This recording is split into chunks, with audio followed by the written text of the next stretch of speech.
the main difference between calling someone in versus calling someone out is the difference between doing something with care versus doing something from annoyance. If you can just remember that, as simple as it is, the problem with calling people out is it often has almost an indignity to it. I'm coming from a place from annoyance. I want to check you. I want to put you in your place. You see my little finger in the screen? Like it has this kind of energy, right?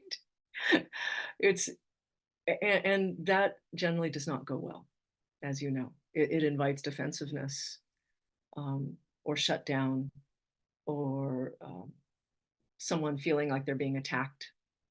So if we can simply come from a place of care.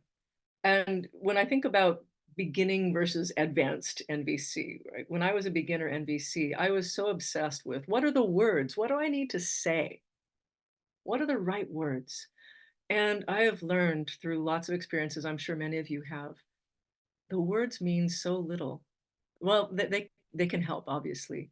But if we get our care in order, even poorly delivered words with a sense of great care can be received better than sterilized perfect words. And you can still see the vein bulging in my forehead because I want to throttle you. And so people sniff out energy when you can come from a place of care, which is why our own self care, self empathy, mindfulness practice is such an important part of being effective at NVC. It's so much an inside game.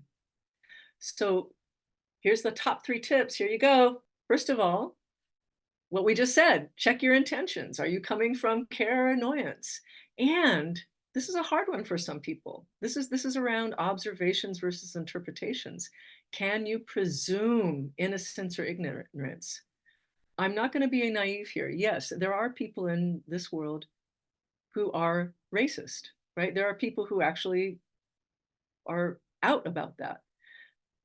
In today's modern workplace, my experience and what I'd like to believe is the majority of offenses, whether it's racism, sexism, homophobia, etc., are more from ignorance and innocence. Now, we don't know for sure, but if we want to have a chance at a constructive conversation, it's important that we presume that. And so the second, and I learned this from Mickey Cashton actually, it's inviting willingness. And this is a wonderful thing that it just greases the skids, so to speak, of any sort of feedback, any sort of workplace feedback or difficult conversation.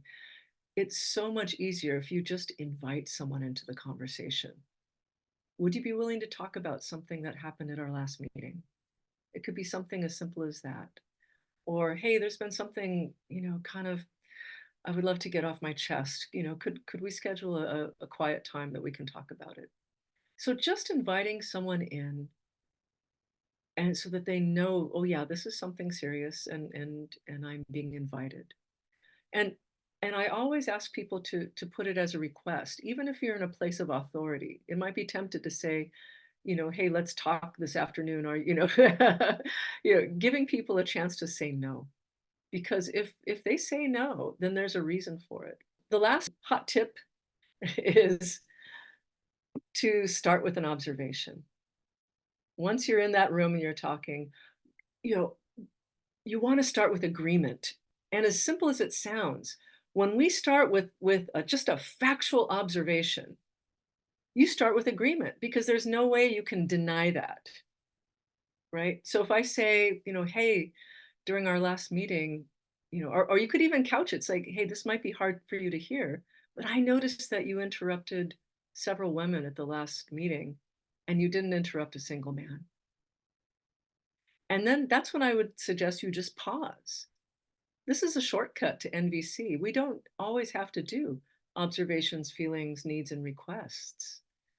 Sometimes all you need is a really on point observation and then pause. We call that the pregnant pause. Hey, I noticed that you interrupted several women and didn't interrupt a single man. Awkward silence.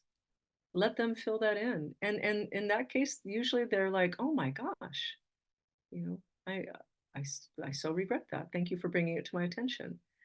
So I invite you to experiment with what is the minimum you need to say for them to get the point, and then leave it up to them to see, invite them to step into it.